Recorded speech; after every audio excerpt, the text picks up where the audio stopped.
Dragon முன்னால ஒரு commercial film அப்படின்னு சொன்னா முதல்ல ஃபைட்டை வச்சு தான் வந்து மெஷர் பண்ணுவாங்க.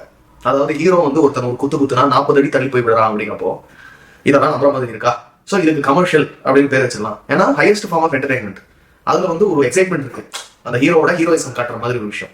ஆனா இன்னைக்கு கமர்ஷியல் படங்கள் அப்படிங்கிறது வந்து அது அதோட ஃபார்மேட் மாறி இருக்கு.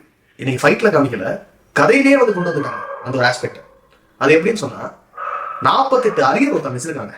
48 அரியர்.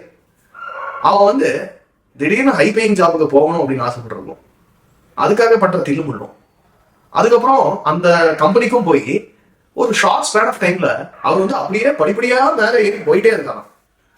இந்த படத்திலே ஒரு வசனம் வருது, அதாவது நல்லா படுத்து தூங்கு, ஒரு பாட்டு வரும், அந்த பாட்டுலேயே வந்து பெரிய ஆளாயிடு அப்படிங்கிற மாதிரி. அந்த ஒரு காமெடியை ஃபேவர் பண்ற மாதிரியே இந்த படத்தோட கதை ஓட்டமும் போகுது. இதெல்லாம் ஃபர்ஸ்ட் ஹாஃப்லேயே நடக்குது அப்படிங்கிறப்போ நிறைய கான்ட்ரடிக்ஷன்ஸ் வருது மைண்டுக்குள்ள. அதை வந்து முழுமையா ரசிக்க முடியல. அதான் உண்மை. பிரதீப் ரங்கநாதனுக்கு முன்னாடிலாம் ஒரு ஆக்டர் வந்து க்ரோ ஆகணும் அப்படின்னா, மக்களோட மனசை வந்து பிடிக்கணும் அப்படின்னு சொன்னா முதல்ல சாக்லேட் ஹீரோவா நடிப்பாங்க, அப்புறம் 4-5 படத்துக்கு அப்புறம் ஹீரோவா நடிப்பாங்க. அதாவது ஒரு ஆக்ஷன் கொண்டு வந்து பிளெண்ட் பண்ணி அப்புறம் ஒரு ஆக்ஷன் ஹீரோவா மாறுவாங்க.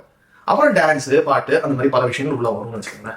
ஆனா இது 2வது படம் அவர் நடிக்கிறது, அதாவது ஃபுல் ஃபிளெஷ்டா நடிக்கிறது. அதுலயே வந்து அவருக்கு இவ்வளோ மாசு அப்படிங்கிறது வந்து நிறைய பேருக்கு ஒத்துக்க முடியாது. அதான் உண்மை. ஏன்னா லவ் டுடே வந்து அவரோட அந்த டிமீனருக்கு வந்து ரொம்ப பொருத்தமா இருந்துச்சு. ஆனா ஒரு காலேஜ் சீனியரா வந்து ஒரு 10 பேர் அடிக்கிறது மாதிரி சீன்ஸ்லாம் வச்சிருக்காங்க. அது வந்து சொல்றதுக்கு எப்படி சொல்றதுன்னு தெரியல. அது ஒரு மாதிரி அதை என்ஜாய் பண்ற சில பேர் இருக்காங்க, அவங்களுக்கு வந்து நல்லா இருந்திருக்கும். பட் ஒரு நியூட்ரலா அந்த படத்தை பார்க்கும்போது பெருசா அப்பீல் ஆகலை அப்படின்னு தான் சொல்லுவோம். ஒரு விஷயம் மட்டும் எனக்கு புரியல, முன்னாடி வந்து ஹீரோயின்ஸை வந்து டம்பா காட்டுறாங்க அப்படிங்கிற ஒரு அக்யூசிஷன் தமிழ் சினிமா மேல இருந்துச்சு. அதாவது ஹீரோயின்ஸ்னா ஒரு சதைப்பிண்டம் மாதிரி, ஒரு கிளாஸ் அண்ட் கிளாமருக்காக மட்டும் ஹீரோயின்ஸை கொண்டு வருவாங்க, அவங்க ஒரு டம்பா இருப்பாங்க அப்படிங்கிற மாதிரி ஒரு கிரிட்டிசைசேஷன் இருந்துச்சு. ஆனா இன்னைக்கு வந்து ஹீரோஸை வந்து கிளவுனா காமிக்கிறது தான் வந்து ஒரு ஃபேஷனா மாறி இருக்கு. யாரையாச்சும் முட்டாளா காமிக்கணும். ஏன்னா இப்போ ஃபார் எக்ஸாம்பிள் டாடா எடுத்துக்கோங்க, இதெல்லாம் நியூ ஏஜ் ஃபிலிம்ஸ் அப்படிங்கிறதுனால சில கம்பேரிசன்ஸ் அங்கேயும் நம்ம பண்ண வேண்டிய ஒரு கட்டாயம் வந்துருது. அண்ட் ஆல்மோஸ்ட் ஒரு ஃபீல் குட் ஜான்ராலும் வருது இதெல்லாம்.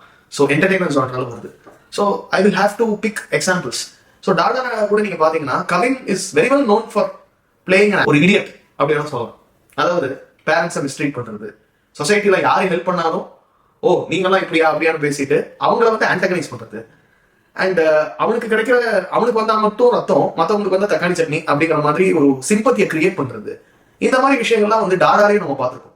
அந்த கேரக்டருக்கு கடைசியில அவருக்கு வந்து பெஸ்ட் டேட் அவார்ட் கொடுக்குற மாதிரி, நாட் லிட்டரலி மெட்டஃபரிக்கலி சொல்றேன், ஒரு நல்ல ஒரு கிளைமேக்ஸை அந்த ஒரு லீட் ஆக்டருக்கு கொடுத்துருப்பாங்க. அந்த படத்தை அக்செப்ட் பண்ண எல்லாருமே அர்ஜுன் ரெட்டியை அக்செப்ட் பண்ணுவாங்களா அப்படின்னு கேட்டா எனக்கு சந்தேகம் தான். அதே மாதிரி இந்த டிராகன் படத்துலயும் அதே தான். அந்த ஹீரோவை பார்த்தா நமக்கு ஒரு இரிட்டேஷனே வந்து ஒரு கட்டத்துக்கு மேல அவனோட ஒரு முட்டாள்தனத்தினால அவன் சில விஷயங்களை இழக்கிறான். அது வந்து ஆல்மோஸ்ட் படத்தோட எண்டு வரைக்குமே அதை என்னமோ அந்த ஹீரோ வந்து he did not deserve this அப்படிங்கிற மாதிரியே ஒரு மனநிலையில நம்மளுக்கு கொண்டு போறாங்க. அது வந்து ரொம்ப இரிட்டேட்டிங்கா இருந்துச்சு பாக்குறதுக்கு, ஒத்துக்கவே முடியல.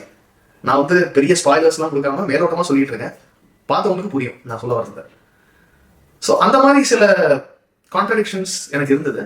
அண்ட் நம்ம அந்த மாரல் கம்பஸ் நம்ம எடுத்துட்டு ஒரு படத்துக்குள்ள போனான்னு வச்சுக்கோங்க, எஸ்பெஷலி இந்த மாதிரி டிராகன் மாதிரி படங்களை நான் சொல்றேன், அது வெடிச்சு செதறிடும்.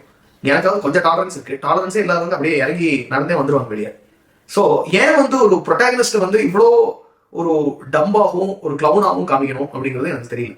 நான் ட்விட்டர்ல கூட ஒரு விஷயம் போட்டிருந்தேன். ஃபர்ஸ்ட் ஹாஃப்ல இந்த மாதிரி ரப்பிஷ் அண்ட் நான்சென்ஸ், அதாவது பிரதீப்புக்கு கொடுக்குற மாசு, இந்த பில்டப் அண்ட் என்ன சொல்றது, ரொம்ப இல்லாஜிக்கலான சீன்ஸ் அண்ட் ரொம்ப இரிட்டேட்டிங்கான சில சீன்ஸ், இதெல்லாம் தாண்டி கடிச்சு பிடிச்சி நீங்க வந்து பல்ல கடிச்சிட்டு போன நோண்டி நாம வந்து உக்காந்துட்டோம்னு வச்சுக்கோங்களேன், இன்டர்வெல்ல ஒரு பில்டப் வருது, திடீர்னு ஒரு ரஷ் வருது.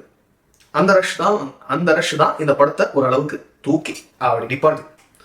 இன்டர்மிஷனுக்கு அப்புறம் செகண்ட் ஹாஃப்க்குள்ள நம்ம போக கதை இன்னும் விரிவடையுது அண்ட் ஒரு கான்ஃபிளிக் வருது. அந்த கான்ஃபிளிக் நல்லா இருக்கு, ரசிக்கிற மாதிரி பிரசன்ட் பண்ணியிருக்காங்க. So all right.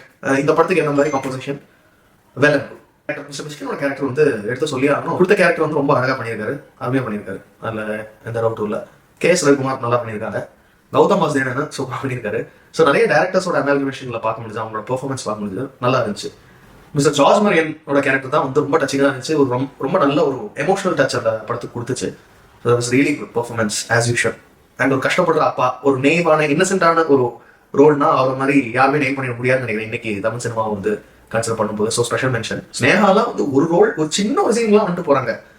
So maybe that is because அந்த பிரதீப் மேல இருக்கிற ரெஸ்பெக்டா கூட இருக்கலாம். அவர் வந்து ஒரு படத்துல அவருக்கு அந்த ஃபேம் வந்து ஸ்கை ராக்கெட்டா இருக்கு.